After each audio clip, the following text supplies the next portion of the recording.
Ang bongga ng bagong seryeng gagawin ni Daniel Padilla.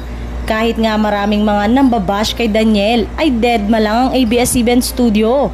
At ang ganda nga ng bagong seryeng gagawin niya. Puro big stars nga ang kasama ni Daniel sa seryeng yon. Excited nga si Daniel na muli niyang makakasama sa isang seryeng isang kilalang action star.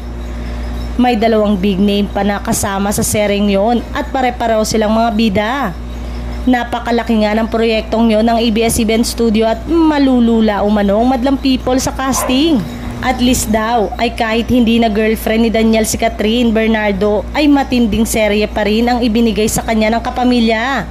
Very soon nga ay magkakaroon na ng formal announcement para sa bagong serye ni Daniel. May mga natatawa naman sa mga solid fans ni Daniel Padilla dahil alam nilang talagang wala na siyang Catherine Bernardo.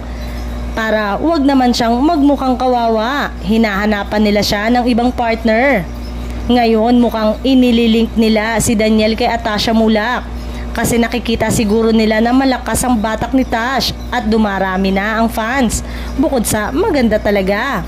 Kung si Atasha nga naman ang may papartner kay Daniel, baka may laban na naman sila. Pero papaano nila makukuha si Tash na nasa kalaban nilang network?